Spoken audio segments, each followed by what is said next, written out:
You're tuned in to What's Poppin' with Sheba and Shar. I'm Sheba. And I'm Shar. And tonight we're covering Real Housewives of Atlanta, Season 13, Episode 1. Let's get it. Let's get it. Hey. It's been so long. Make sure you hit that like button. And make sure you subscribe.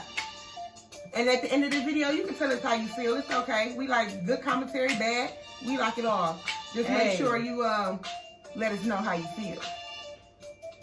I missed y'all. I did too. You know, I really did. Like, it's been a minute. And I know we've been under quarantine. Right. I hope everybody's been safe and well. And I know it's been so much, but I hope everybody keeping their head up and, you know, keeping afloat. Right. As I stated, we're going to go ahead and cover Real Housewives of Atlanta, Season 13, Episode 1.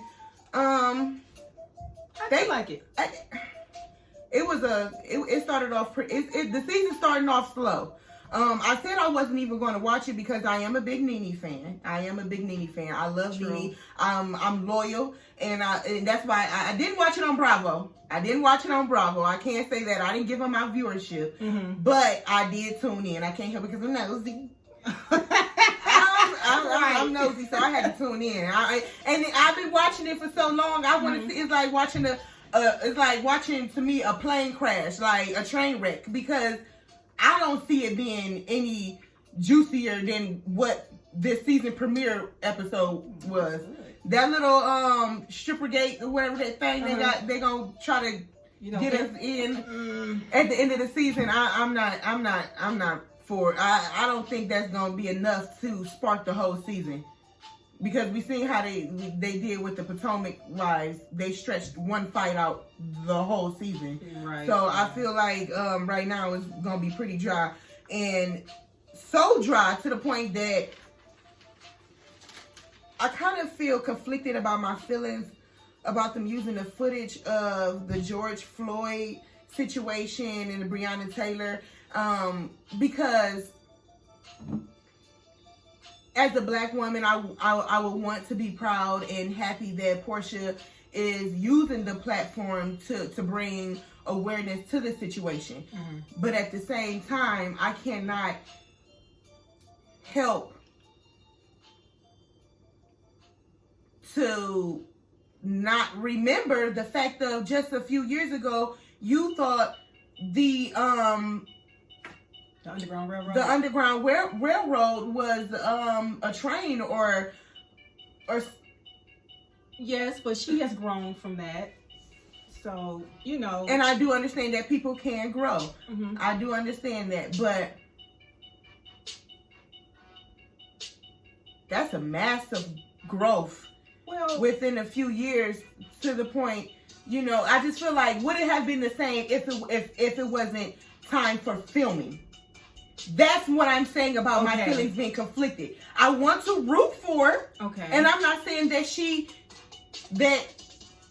can't grow and she can't be at that level that she is now. But I can't also help but to feel like, would it still have been the same if it wasn't time for production? Along with Kenya in the braided wig, because we never seen her. Though she had, and then it was so cliche. Kenya, I'm sorry, I had to touch on that early. I was going to touch on it later when we got to Kenya, but I just couldn't help but to touch on it right away because I was kind of irked at Kenya's attire. I'm sorry, let me turn this down just a little bit. I could not help but to notice the whole attire, and it seemed very cliche to the gold choker, warrior necklace.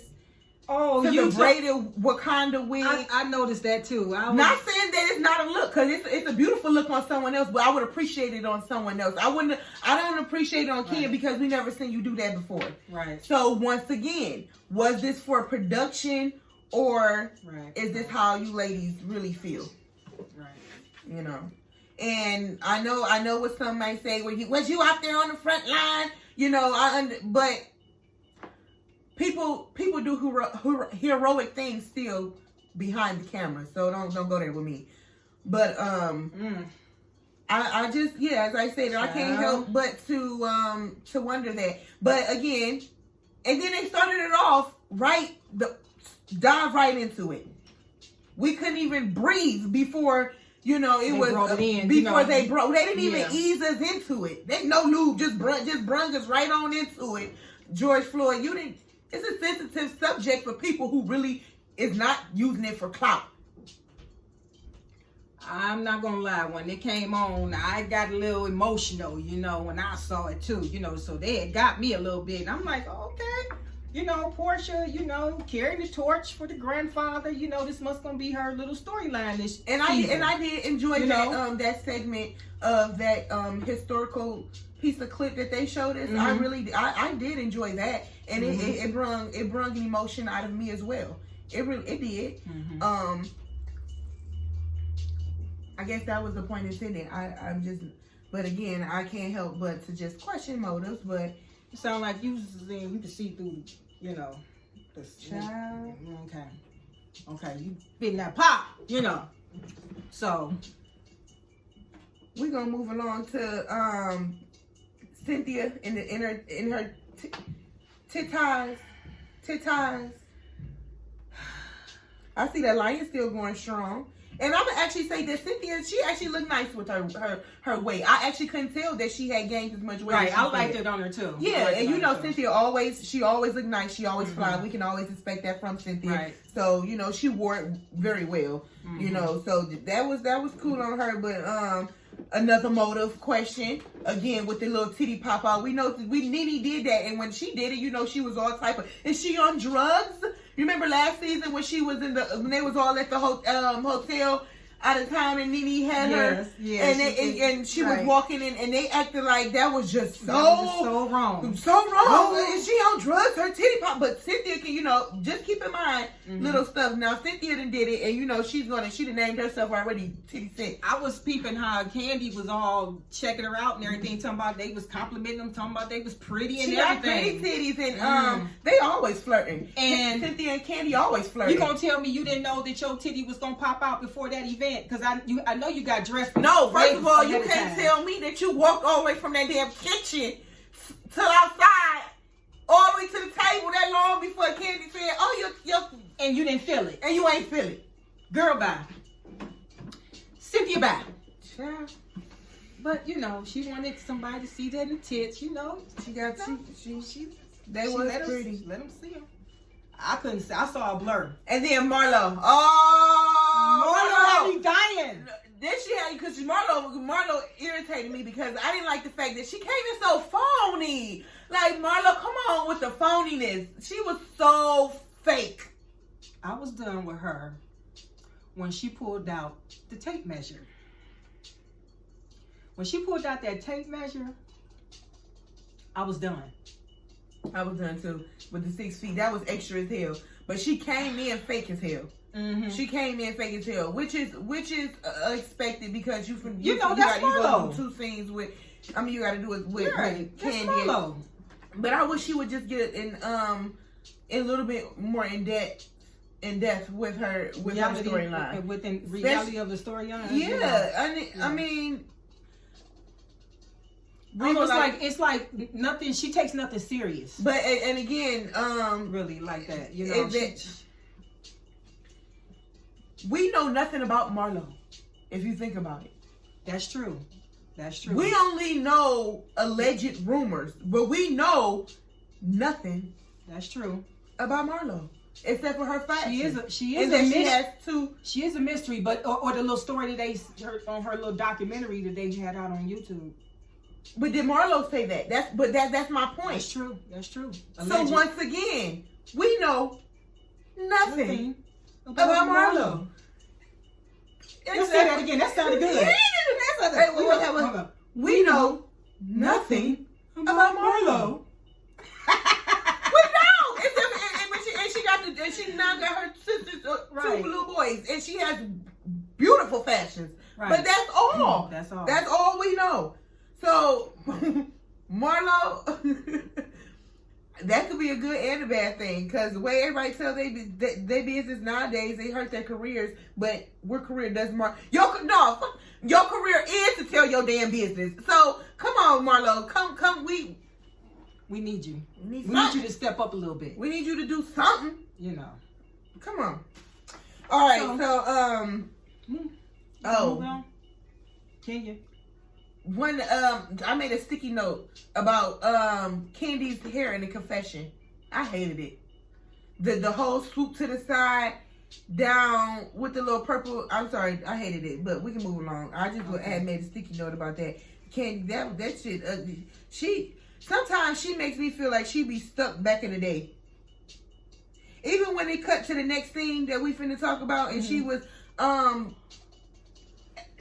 about to wash the car with Riley and Todd, and she had the socks on. I'm like, Kandi, you should have on what Riley have on, and Riley should have on what you have on. We need to do the switch challenge. Switch challenge. They need to do the switch challenge. I didn't know who Riley was for a minute. I did not know who she was. It took her to actually start talking about the father situation for me to latch on to, because she looked totally different. I don't know. Is it? I'm not sure. I'm not seeing. I'm just saying I didn't know who she was. So I'm gonna leave it there because I'm not trying to shade nobody. I just didn't know who she was. I mean, it ain't your fault. It could be the nose. I don't know what it was. She just looked different. Oh. And I didn't know who she was until they started talking about the father. Seriously. And I'm gonna leave it there. Okay. And I'm so tired of them talking about. I know she want to seem relatable because all her, her homegirls and where she come from up in Atlanta and everybody, she's around the way girl. She wanted to come off relatable and not too snooty. Okay. But at the same time, Kandi, come on now with this storyline about you needed some damn child support for Riley to go to college. When we know your whole career was made to make sure that girl is taking it straight. If she ain't got shit else, we know she got some money put away for some damn college. Come on now. So it's like, that's kind of it's unfair for him to stop just paying his child support. True enough. But it's also unfair to pick and choose whenever you want to just drag somebody through the mud for your benefit. I don't be down with that. I don't be down with that. Well, he allegedly addressed it some weeks back. So on what? About he felt like she was using him as a storyline in this season. Right, she is. So I'm gonna do that there. Cause she ain't got nothing else to talk about. She did the surrogate. In all reality TV shows, when they don't have nothing else to talk about, they all go to surrogate and say they want a baby, and they go through the whole little surrogate baby situation. When they have nothing else, they all go to that. The broke ones, they just go to the doctor and talk about it. But the ones like Kandi, them we actually see the whole full process. The ones who can actually afford it. Notice Carly Red, she started the process and never finished when she was on her last leg. They all go through the whole surrogate. Yeah. I want that baby bullshit once they ain't got no more storyline. Okay. So she done that. And so what else is there to talk about? No, it wasn't Carly Red, was it? Carly Red did it. They all do it. Yeah, you can't even believe it because it was her old ass did it with that dude that just went to the feds for doing the scamming of the PPE. What? I know she did. Excuse me, I promise I got corona. Okay. Y'all playing. Okay. Okay. Well, I don't really got nothing to say about her because I don't really get into because they don't interest me. They nothing about them interests me. So, but the pretty much what what I could take from the season is Cynthia attitude boy really came out. She really showed herself. When she was talking to her husband Mike Hill before they got married, and he was just saying, because you see what's going on. It's a pandemic and everything. Maybe we shouldn't invite people. So let's go ahead and touch on that. He said he don't care about no wedding. Exactly. Just want to get married to her. And it makes me feel like how much attention do you need? You are already a model. You are already a model your whole career. Okay. Then after that, you had the big extravagant wedding on television. You done it. You've been there and done it. Like, how much attention do you need? I know. I was tripping off of that. Before you die. I can't stand women like that. Like, Cynthia, we know you're going to be beautiful. You're going to be beautiful in anything you put in, regardless. Like, what else could you want more on that? You got the man of your dreams, and you keep getting any man that you want time and time again. So what more else could you want? Why do you have to have the whole world there praising you and letting you know how beautiful? Because that's all a wedding is anyway. I mean, yes, it is a celebration. But at the end of the day, if your man is telling you that he's fine with celebrating at the house with y'all going to anything having something small, why are you fighting again when you've done it? Now, I can see if you've never done it, but you've done it, and then you had it broadcasted on television. Majority of the women in the world do not even ever have that chance. But she said it wasn't a good experience, so that's why she wanted to But you still did it. I said the same thing. She acted like a spoiled brat at that moment. She got quiet. She actually broke down. She wants a wedding. She don't care if somebody gonna get COVID or whatever. You know what her priorities is at. And then from where shout out to Funky Doniva. From what's the Funky Doniva? I'm sorry, I don't want to put out the wrong information, but one of them bloggers say that the first wedding was way better than the second wedding. The second wedding didn't even have no food. They said the first wedding was the first wedding with Peter. What? There wasn't no food there? They said no. They said the first wedding with Peter was the bomb. They said it had food. It was there. Everybody had a great time. It was everything. They said the second wedding with Mike Hill, they didn't even have no food. They had some funky ass hors d'oeuvres. Then people were still hungry. And they had to go to the chicken shack after the wedding and still go get something to eat. Oh, I heard somebody say something about the chicken shack. I didn't know that's what they was talking about. They had to go to Waffle House. What? Shut the front door. And y'all got all that money. Trying to feed them people, but you want all them people there. See, you could have did it up if you would have made it smaller, but you just had to have all that attention. So it sounds like to me you really didn't want no party where to have food and everything. You just want everybody to see you. Okay, typical. All right, that's all I got to say about Cynthia. She just acted like a spoiled brat, and her real attitude is coming out, and I ain't feeling it. Kandi going, Kenya going to the lawyer office. Oh, and we're gonna go ahead. You can talk about Kenya. I don't have nothing to say about Kenya. Child, I hate to beat a black woman down, kick her when she down. Don't do it, Shar. Don't. Don't. Say that, Pop. If it's about okay, well, I just say this little piece about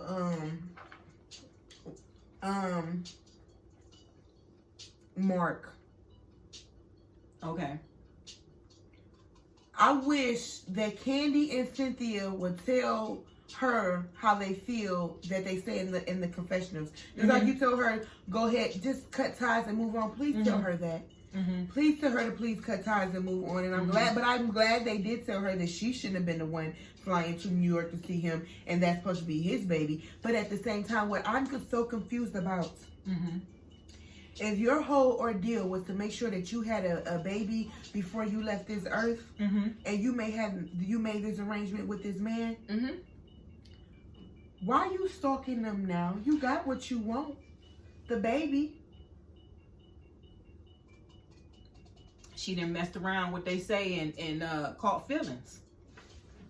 Maybe it was an arrangement and she messed around and caught feelings with the arrangement. Because you got the baby. Because I thought that was all that. The way he act, the way she talk, he can't stand her. No, he can't stand her. That's the way she talk. It's like I can feel it. Like I can't stand you type of feeling. That's the way she talk. Like that man can't stand her. I don't see how she do it. Why is it so hard for Ken to find a man as well? I don't know. She got an ugly attitude though. And when you ugly on the outside, it's gonna seep out on the outside. And she always playing the victim. Because she told that lawyer, I am not that girl. And show lie. Show lie. You are that other bad girl. But you get what you pay for. Yeah. You reap what you sow. Literally. I mean, you pay for it. You reap what you sow. I mean.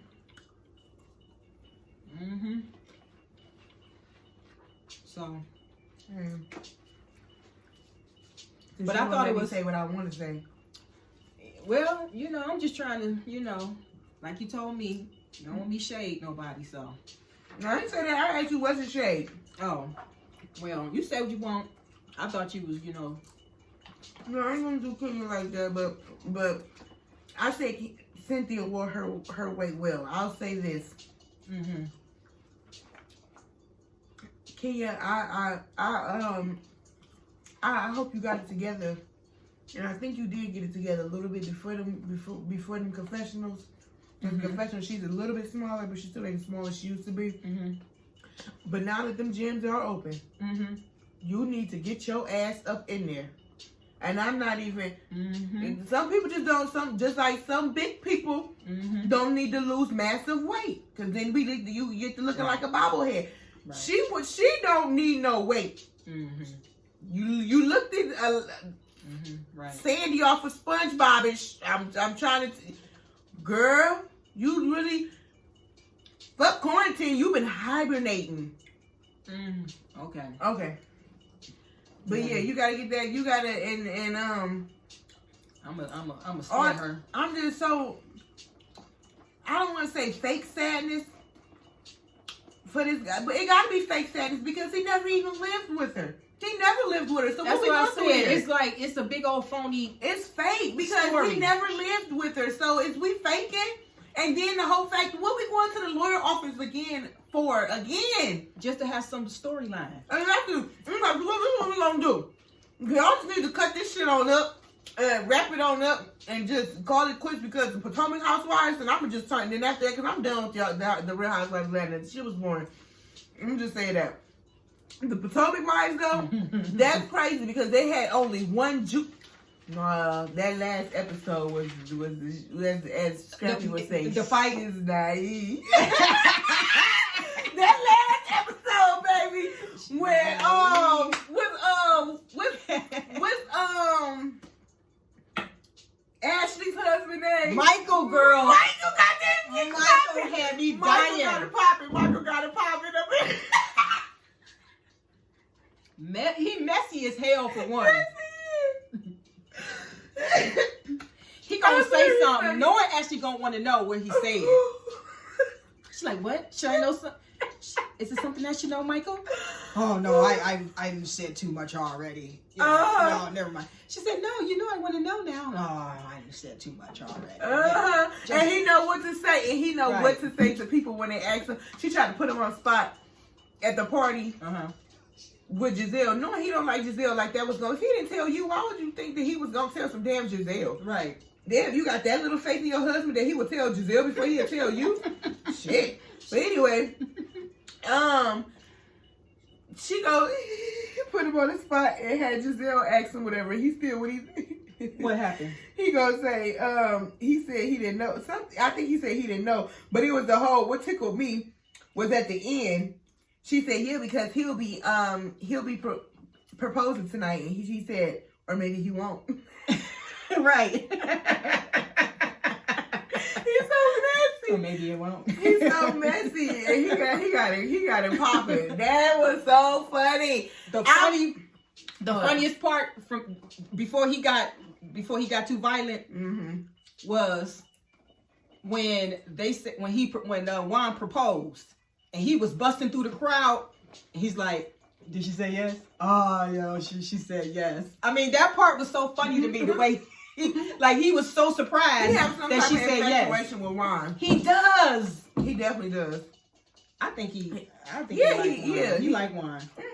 He like Juan. It's apparent. But yeah, it's so funny. It's so funny. he definitely had some type of infatuation with Ryan, and he got that boy popping. That last episode, they stretched that fight out with Monique and Candace, which Candace deserved. Don't start none if you don't want to be none. Like, period. She just a spoiled brat. Girl. She's just a spoiled brat. And I ain't your mama, and I ain't here to fucking spoil you. So you got the teaching you was looking for. Her husband had me dying.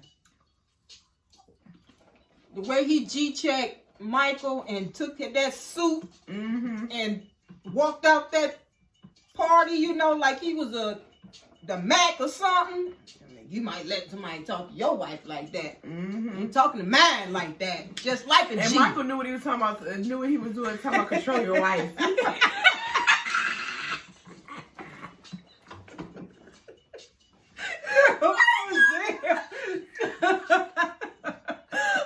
I was dead when he said that.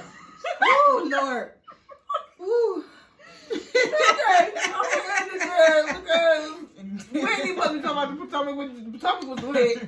They need to just go ahead and wrap up the Real Housewives of Atlanta, and just keep the Married to Medicine crew, and we just gonna do it like that. Yeah, we just gonna do it like that. Yeah, but we gonna keep y'all updated on this whole season.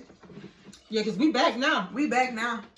We back. We better than ever. Have no fear, cause Shar and Sheba is here. And make sure you go ahead and subscribe and let us know how you feel. Leave a comment down below and hit that like button if you want to. Yes. Hey, thanks for tuning in. It's been fun, and I hope you be real. Hey, cut it up. You know, come on. What we gonna go out with? Come on, Shar. Hey, hey, hey. I know that's that old school rock.